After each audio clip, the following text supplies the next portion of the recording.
యెహోవా నా బలమా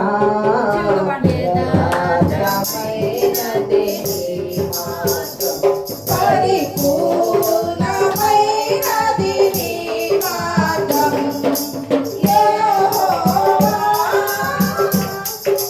నా శత్రువులు నన్ను చూచినను నరకపు పాశములరి కాచినను నా శత్రువులు నన్ను చూచినను నరకపు పాశములరి కాచినను వరదమనే వచ్చి నీకును పోలిన వరదమనే వచ్చి నీకును పోలి విడుదల మనము ఎడబాయని తెరవా విడుదల మనము ఎడబాయని తెరవా యెహోవా నా బలమా యథార్థమైనది నీ మార్గం పరిపూర్ణమైనది నీ మార్గం యెహోవా మరణ పుట్టురులలో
తల్లి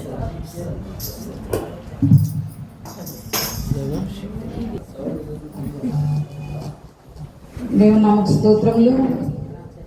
కూడి ఉన్న ప్రతి ఒక్కరికి, సమయం ఇచ్చిన దైవ సేవకులకి వందనాలు తెలియజేసుకుంటూ ఉన్నాను. ముందుగా నేను చిన్న సాక్ష్యం చెప్పి వాక్యం పంచుకుందాం. ముందుగా ప్రార్థన చేసుకుందాం. పరిశుద్ధాత్మ దేవ, మహోన్నతుడైన మా తండ్రి, గొప్ప కార్యములు చేయగలిగిన దేవుడవు నీవేనైనా. నమ్మట నివాసమైతే సమస్తము సాధ్యం అన్నావు తండ్రి. మేము నాయన సంపూర్ణంగా నమ్ముచున్నాము దేవా. మా పక్షంగా మీరు గొప్ప కార్యములు చేసి ఉన్నారని తండ్రి మేము నమ్ముచు ఉన్నాం ప్రభు. మీకు స్తోత్రములు.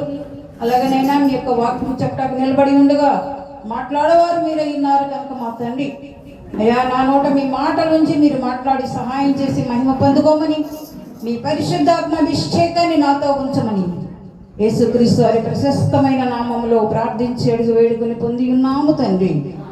ఆమేన్. హల్లెలూయా.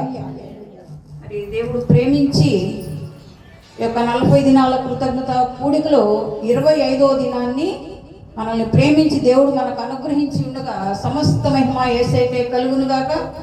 అందరం కూడా ఒకసారి చేతులు ఎత్తి దేవునికి స్తుతులు చెల్లించుకుందాం. హల్లెలూయా, హల్లెలూయా. మరి మొన్న దైవదాసులు చెప్పిన రీతిగా మాకు నెలకొచ్చి 2 లక్షలు ఈఎంఐ కట్టాలి.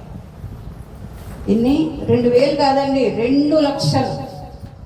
అయితే నెలాఖరు వస్తుంది అని పైకైతే మేము ప్రార్థన చేయట్లేదు, కానీ మోకరించిన ప్రతి క్షణము కూడా యేసయ్య మీ పనే కదా తండ్రి మేము చేస్తుంది, మా భారమంతా నీవే పెట్టించున్నాం నాయన, నీవే కార్యం జరిగించమని మేము మరి ప్రార్థిస్తూ ఉన్నాం. నెలాఖరు వస్తుంది. ఉదయకాలం అయితే నిజంగా 6:30 ఆ టైంలో బ్యాంక్ వాళ్ళు ఎవరు కూడా ఫోన్ చేయరు. మేము ఈ కూటర్లో ఉంటున్నాం కాబట్టి కూడికల్లో లేవటం కూడా 8 అవుతుంది. అయితే 6:30కే ఉదయం ఫోన్ మోగింది. అది బ్యాంక్ అతను, మీకు 2 లక్షలు లోన్ ఇస్తామని ఫోన్ చేశారు. కొంచెం సేపు నాకు ఇంకో బ్యాంక్ వాళ్ళు కూడా మీకు లోన్ శాంక్షన్ అయింది, లోన్ ఇస్తామని వాళ్ళు ఫోన్ చేశారు. ఇవన్నీ మన కార్యాలు, దేవుని కార్యాలు. మన అవసరత, మన అక్కర తెలిసిన దేవుడు మన తండ్రి. నా బిడ్డలు నా పని చేస్తున్నారు, వాళ్ళ పని నేను చేయాలని నిజంగా దేవాతి దేవుడు ఎంతగానో మరి కృంగిపోతున్న మాకు ప్రతి మాసము కూడా ఏదో ఒక విధంగా ఆయన సహాయం చేస్తూనే ఉన్నాడు, మమ్మల్ని గట్టెక్కిస్తూనే ఉన్నారు. ఆ తండ్రికే మహిమ కలుగును గాక. మరి అలాగే వాక్య భాగంలోకి వెళ్దాం. సామెతల గ్రంథము 31వ అధ్యాయము 30వ వచనం. సామెతల గ్రంథము 31వ అధ్యాయము 30వ వచనం. అందము మోసకరము, సౌందర్యము వ్యర్థము, యెహోవా యందు భయభక్తులు కలిగిన స్త్రీ కొనియాడబడును. అందము మోసకరము, సౌందర్యము వ్యర్థము, దేవుని యందు భయభక్తులు కలిగినటువంటి స్త్రీ కొనియాడబడునని మన వాక్యంలో చదువుకున్నాము. ఇక్కడ ఎవరు దేవుని సన్నిధిని మరి గర్వించి త్రోసివేయబడ్డారు, మరి ఎవరు దేవుని సన్నిధిలో భయభక్తులు కలిగి ఆయన యొక్క కృపను పొందుకున్నారో 2 వ్యక్తులు మనం జ్ఞాపకం చేసుకుందాం. ఎస్తేరు గ్రంథంలో చూసినట్లయితే అహష్వేరోషు రాజు తన యొక్క పరిపాలనలో ఆ పట్టణం అంతా కూడా ఎంతో సురక్షితంగా, సుభిక్షంగా, సస్యశ్యామలంగా, ఎంతో మనోహరంగా, సమస్తము సమృద్ధిగా ఉన్నటువంటి ఆ రాజ్య పరిపాలన అహష్వేరోష్ అనే రాజు పరిపాలిస్తూ ఉన్నాడు. మన కుటుంబంలో కూడా అన్ని మంచిగా ఉంటే మనం ఎంతో సంతోషంగా ఉంటాం. అలాగే ఆ రాజ్య పరిపాలనలో కూడా అందరూ క్షేమం కలిగి మరి సంతోషంగా, సమాధానంగా, ప్రేమ కలిగి సమృద్ధిగా ఉన్నటువంటి ఆ ప్రాంతాన్ని చూసి ఆ రాజు ఆ చుట్టుపక్కల ఉన్నటువంటి రాజులందరినీ, రాజకుమారులు అందరినీ కూడా పిలిచి 7 దినాలు విందు చేయాలి అనుకున్నాడు అన్న. ఆ అహష్వేరోషు యొక్క భార్య పేరు వస్తి. ఆమె చాలా సౌందర్యవంతురాలు. అయితే ఈ రాజు ఏం చేశాడంటే 7 దినాలు విందు చేసి 7వ రోజున తన భార్య యొక్క సౌందర్యాన్ని అందరికీ కనుపరచాలని ఈయన రాజుగారు 7 రోజులు విందు చేశాడు. ఆ రాణి కూడా తన యొక్క ఆ సంస్థానంలో చెలికత్తలందరినీ కూడా పిలుచుకుని ఆమె కూడా 7 రోజులు విందు చేసిందంట. లాస్ట్ రోజు మనకు కూడా లాస్ట్ రోజు ఎప్పుడండి? 40వ రోజు. అలాగే ఆ రాజు విందు చేసి 7వ రోజున తన భార్య ఎంతో అందగత్తె సౌందర్యవంతురాలు, ఆమెను అందరికీ చూపెట్టుకోవాలని చెప్పేసి ఆమెను ఆ యొక్క రాజు సన్నిధికి రమ్మని కబురు పెట్టాడు. అయితే ఆ వస్తీ ఏం చేసిందంటే తన యొక్క గర్వాన్ని, తన యొక్క అందాన్ని చూసుకుని గర్వించి రాజు సన్నిధికి రానుంచి కబురు పెట్టిందండి. మరి అంత మందిలో కూడా మరి రాజుగారంటే ఆ యొక్క పట్టణాన్ని, పెద్ద సంస్థానాన్ని ఏలేటువంటి ఆ రాజుగారి మాట తన భార్య ధిక్కరించింది. మరి అంత మందిలో కూడా రాజును ధిక్కరిస్తే రాజుకి ఎలా ఉంటుంది? చాలా చిన్నతనంగా ఉంటుంది. ఎందుకంటే తన భార్య తన మాట విననప్పుడు ప్రజలు ఏమింటారు? అందుకే ఒక సామెత పెద్దోళ్ళు వినవాళ్ళు, ఎంట గెలిచి రచ్చగెలవమన్నారు. ఇంట్లో ఎప్పుడైనా సమాధానం చెప్పుకోగలుగుంటేనే మనం బయట చెప్పగలుగుతాం. కనుక మరి ఆ యొక్క రాణి తన అందాన్ని చూసుకుని తను గర్వించి నేను రాజు సన్నిధికి రానని తిరస్కరించేసరికి వెంటనే రాజుగారికి చాలా అవమానం కలిగినట్లుగా ఫీల్ అయిపోయి, మంత్రి అంటే సలహా ఇచ్చాయనమాట. అయితే వెంటనే ఆమె ఏం చేసింది, ఆ యొక్క రాజుగారు ఏం చేశారంటే మంత్రిని సలహా అడిగారంట. మరి ఇలా చేసింది మంత్రి. మరి రాజు రాణి మనం ఏం చేయాలని అడిగినప్పుడు వెంటనే ఆ మంత్రి ఏమని సలహా ఇచ్చాడంటే, నీ మాట వినలేదు కాబట్టి రాణి ఆమెను వెంటనే దేశ బహిష్కరణ, ఒక్క క్షణకాలంలో ఆమె దేశాన్ని నుంచి బహిష్కరించబడింది. వెంటనే ఆమె వెళ్ళిపోయింది, దేశ బహిష్కరణ చేశారు. మళ్ళా వెంటనే మంత్రి గారు రాజును అడుగుతున్నారు, మరి మరలా రాణి కావాలి కదా, చుట్టుపక్కల ఎవరైనా సరే రాజకుమార్తెలు ఉన్నట్లయితే అందరినీ పిలిపించండి అని చెప్పేసి మంత్రి గారు ప్రకటన చేశారంట. అలాంటి సమయంలో ఈ రాజుగారు అంటున్నాడు, అయ్యా నేను ముందే ఈ అందం విషయంలో, నా భార్య విషయంలో చాలా నేను మోసపోయి దెబ్బతిని ఉన్నాను కాబట్టి రెండోసారైనా చాలా నేను జాగ్రత్తలు తీసుకోవాలని ఎంతోమంది రాజకుమార్తెల్ని పిలిపించారు. ఎందుకు? రాజుగారు వివాహం చేసుకుంటానికి. రాజుగారి మరి భార్య అవ్వాలంటే అందరికీ ఆశ. పెద్ద కుటుంబంలోకి కోడలుగా వెళ్ళాలని ఈ లోకరీత్యా అందరం మనం ఎలా ఆశపడుతూ ఉంటామో అలాగే రాణి కావాలని ఎక్కడెక్కడ రాజకుమార్తెలు అందరూ కూడా ఆ యొక్క రాజు సన్నిధికి పిలువబడ్డారండి. అలాంటి సమయంలో రాజుగారు ఏమన్నారంటే, ఒక 6 మాసాలు వచ్చిన ప్రతి రాజకుమార్తె కూడా ఇక్కడే ఉండాలి. మేము ఏర్పాటు చేసినటువంటి ప్రతి విందులో పాల్గొంటూ 6 మాసాలు మీకు కావలసినటువంటి సుగంధ ద్రవ్యాలైనా, భోజన పదార్థాలైనా, ఏవైనా సరే, బట్టలైనా మీకు ఏం కావాలంటే అవి తీసుకోండి. 6 మాసాల తరువాత అందరూ రాజు సన్నిధికి వస్తే ఎవరు రాజు కంటికి నచ్చితే ఆమె రాణిగా ఎంచబడుతుందని చెప్పేసి ఒక ప్రకటన చేశారు. అట్లా ఎక్కడెక్కడో రాజకుమార్తెలు అందరూ కూడా రాజు సన్నిధికి వచ్చారు. వాళ్ళకు కావాల్సిన ప్రతి సౌకర్యము ఇవ్వబడింది. వాళ్ళు కట్టుకుంటాకు మంచి మంచి వస్త్రాలు, మరి తింటాకు మంచి భోజన పదార్థాలు అన్నీ కూడా వాళ్ళకి ఇవ్వబడి. అయితే అదే రాజుగారి దగ్గర మొర్దెకై అని చెప్పేసి రాజుకి గిన్నె అందించడానికి అక్కడ ఒక అతను ఉన్నాడు, మొర్దెకై అని. ఆయనకి ఒక కుమార్తె ఉంది. ఎవరంటే ఆమె మొర్దెకై యొక్క అన్న కుమార్తె. ఆమెకు తల్లిదండ్రులు లేరు. అయితే ఈ మొర్దెకై పెంచుతూ ఉన్నాడు. ఈ మొర్దెకై అనుకున్నాడు కదా, ఎక్కడెక్కడో దేశాల నుంచి రాజకుమార్తెలు అందరూ వచ్చారు, మరి నా కుమార్తెను కూడా రాజు సన్నిధికి పంపిద్దాము అని మొర్దెకై ఆశపడి ఆమెను కూడా రాజు సన్నిధికి పంపించారు.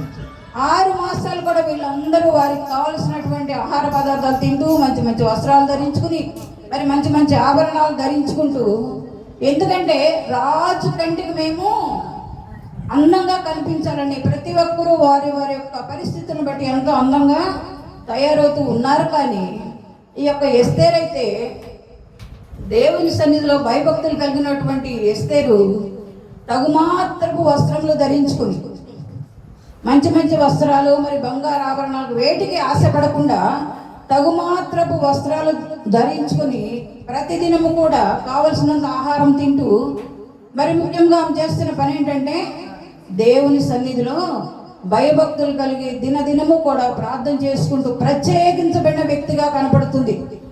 మిగతా రాజకుమార్తెలందరూ కూడా మరి ఎంతో సౌందర్యంగా కనిపించాలని ఆ దేవుని రాజు సన్నిధిలో వారు సిద్ధపడుతూ ఉన్నారు. ఈమైతే పాపం తల్లిదండ్రులు లేరు, చాలా పేదరాలు, కట్టుకుండాక మంచి వస్త్రాలు లేవు, మంచి భోజనం లేదు. అయినప్పటికీ కూడా దేవుని యందు భయభక్తులు కలిగి జీవిస్తుంది కాబట్టి ఈమె ప్రత్యేకంగా ఉంది. ఎస్తేరు అంటే నక్షత్రము అని అర్థం. నక్షత్రం ఎలా ఉంటుంది? ప్రకాశిస్తూ ఉంటుంది. అయితే 6 మాసాలు గడిచిపోయి రాజు సన్నిధికి వెళ్ళాల్సినటువంటి సమయం వచ్చింది. అందరూ కూడా రోజు కంటే ఆ రాజు సన్నిధికి వెళ్ళే రోజు వచ్చినప్పుడు ఇంకా ఎక్కువ సిద్ధపడుతున్నారు. మంచి మంచి వడ్రాణాలు పెట్టుకుని, ఆభరణాలు వేసుకుని, పట్టు వస్త్రాలు కట్టుకుని, రాజు కంటికి మేము అందంగా కనిపించాలి, మేము రాణి కావాలనే ఆశతోటి ఇంకా ఎక్కువ సిద్ధపడ్డారంట. 6 నెలలు అయిపోయినా. కానీ ఎస్తేరు మాత్రం రోజు ఎలా ఉంటుందో అలాగే తగుమాత్రపు వస్త్రాలు ధరించుకొని తనకున్నటువంటి ఇచ్చినటువంటి ఆ భోజనాన్నే తింటూ రోజు ఎలా ఉంటుందో అలాగే ప్రత్యేకంగా మరి సిద్ధపడకుండా రోజు ఎలా ఉంటుందో అలాగే వెళ్ళింది రాజు సన్నిధికి. మరి అందరూ మేము ముందు నుంచోవాలని తొందరపడుతున్నారు. ఎందుకు? ఇప్పుడు ముందు ఉన్న వాళ్ళే రాజు కనిపిస్తారు కనుక మరి అందరూ కూడా ముందు రాజు మమ్మల్ని చూడాలని సిద్ధపడుతూ ఉంటే ఎస్తేరు మాత్రం ఎక్కడో చివర దిక్కులేని దాని వలె, దీనురాలు వలె తనకున్న పరిస్థితిని బట్టి ఆకాశం వైపు చేతులెత్తి ఆ దేవాది దేవుని ప్రార్థించుకుంటూ ఆ ఎస్తేరు ఎక్కడో చివర నిలబడిందంట. ఎందుకంటే ఈ రాజుగారు ఫస్ట్ మోసపోయి ఉన్నాడు కనుక అందాన్ని చూసి అందరి వైపు చూస్తూ వస్తున్నాడు. చివరిగా ఎక్కడో ఎన్నిక లేని దాని వలె, దీనురాలు వలె ఆకాశం వైపు చేతులెత్తి ఆ యొక్క ఎస్తేరు రాజు కంటికి కనిపించింది. ఎలా? నక్షత్రము వలె ప్రకాశిస్తూ. ఆమె ఉండటానికి మామూలుగానే ఉంది, కానీ ఆ రారాజు వైపు చూస్తుంది కనుక ఆ రారాజు యొక్క మహిమ ప్రసన్నతలు ఎస్తేరు మీద పడి ప్రకాశిస్తూ కనిపించిందంట. వెంటనే రాజు తన యొక్క రాజదండాన్ని ఎస్తేరు వైపు చూపించినట్టుగా చూస్తున్నాం. ఈమెలో ఉన్న ప్రత్యేకత ఏంటంటే అందరూ అయితేనేమో మరి ఆభరణాలు అవన్నీ ధరించుకున్నారు.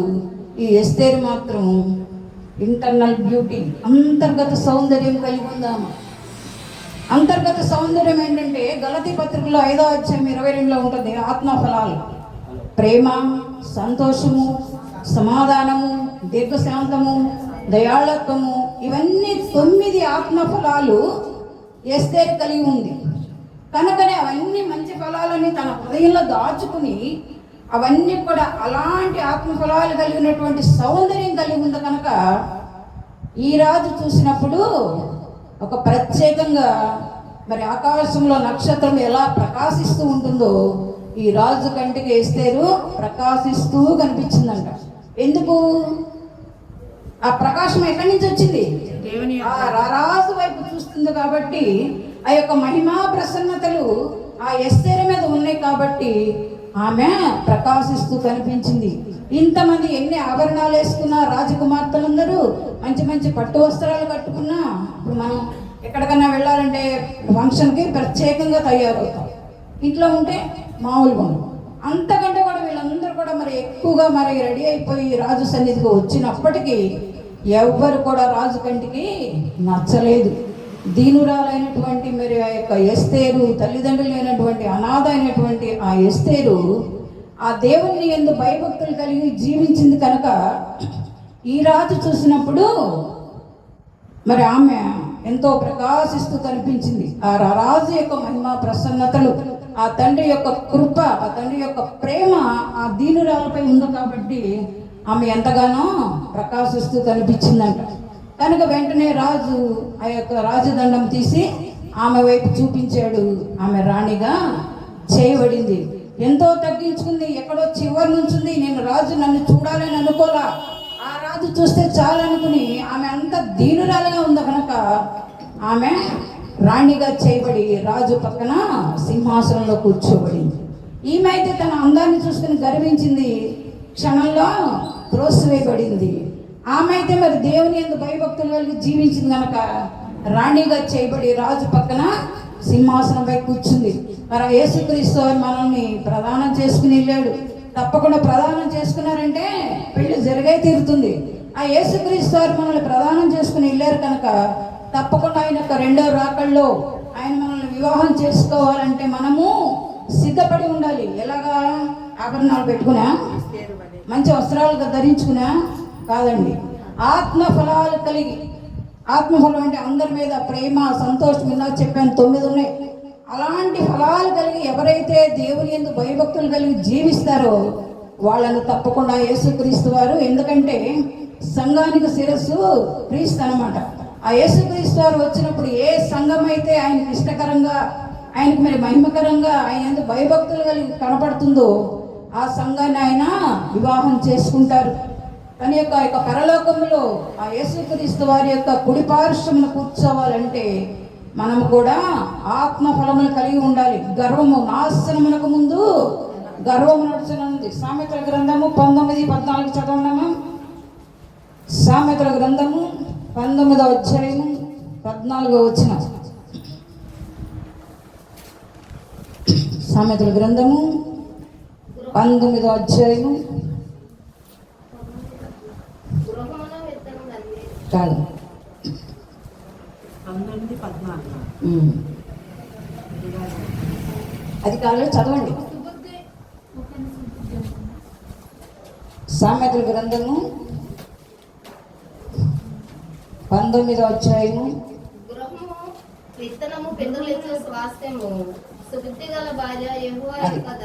సుబుద్ధి కలిగినటువంటి భార్య యెహోవా ఇచ్చినటువంటి దానము. ప్రతి ఒక్కరు కూడా వివాహం చేసుకుంటారు. తన భార్య ఎంతో మంచిగా ఉండాలని, మరి క్షేమంగా ఉండాలని, మరి ప్రతి ఒక్కరిలో కూడా మరి వాళ్ళు మంచి పేరు తెచ్చుకోవాలని ప్రతి ఒక్కరు కూడా ఆశ కలిగి ఉండాలన్నమాట. కానీ రాజు మరి చేసుకున్నాడు. తన అందాన్ని చూస్తే ఆ రాణి గర్వించి క్షణంలో త్రోసివేయబడింది అనమాట. సామెతల గ్రంథము 18వ అధ్యాయం 22వ వచనం చదవండి. మేలు దొరికెను. ప్రతి ఒక్కరు కూడా మరి వివాహం చేసుకుంటారు. భార్య దొరికిన వానికి మేలు దొరికిను. మేలు అంటే మరి అది జీవితంలో ఎంతో సంతోషకరమైనటువంటి విషయం. ప్రతి ఒక్కరు వివాహం చేసుకుంటారు కాబట్టి మరి ఆ రాజు చేసుకున్నాడు. తన భార్య ఆయనకు మేలుకరంగా ఉందా? లేదు. గర్వించి మరి దూరం అయిపోయి ఆ రాజుని ఎంతో చిన్నతనంగా, అంత మందిలో కూడా మరి రాజుకు అంత చిన్నతనం కలిగిందంటే తన యొక్క భార్య వల్లనే. సామెతల గ్రంథము 16:18. సామెతల గ్రంథము 16:18. నాశనమునకు ముందు గర్వము నడుచును, పడిపోవుటకు ముందు. కనుక మరి ఆమె అయితే వస్తీ తనకు నాశనం వచ్చే ముందే గర్వించింది, పడిపోయి ఆ యొక్క సింహాసనం మీద నుంచి త్రోసివేయబడింది. ఈమెయితే తగ్గించుకుని దేవుని యందు భయభక్తులు కలిగి జీవించింది కనుక ఈ యొక్క ఎస్తేరు ఆ రాజు కంటికి నక్షత్రములాగా ప్రకాశిస్తూ కనిపించింది. కాబట్టి ఈమె పేదరాలైన ఎంత దీనస్థితిలో ఉన్నా కూడా ఆమె యొక్క ప్రవర్తన బట్టి రాజు ఆమెను వివాహం చేసుకుని రాణిగా తన యొక్క సింహాసనం మీద కూర్చోబెట్టుకున్నాడు. అలాగే ఆ రాజు వచ్చినప్పుడు మనం కూడా యేసుక్రీస్తు వారికి ఆ యొక్క ఇష్టకరమైన సంఘముగా ఆయన మనల్ని వివాహం చేసుకుంటాకు వస్తున్నాడు. అందుకే సంఘాన్ని ఏమని పిలుస్తాడంటే ప్రాణేశ్వరి అని పిలుస్తున్నాడు యేసుక్రీస్తు వారు.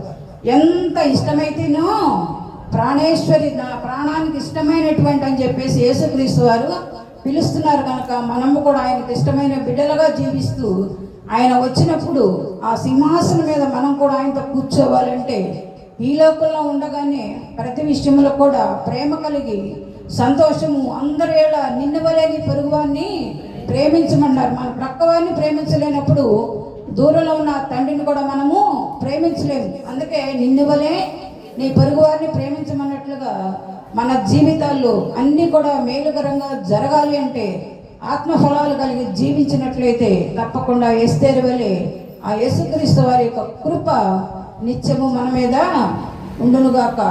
దేవుడు తన వాక్యము దీవించి ఆశీర్వదించునుగాక. అందరికీ వందనములు.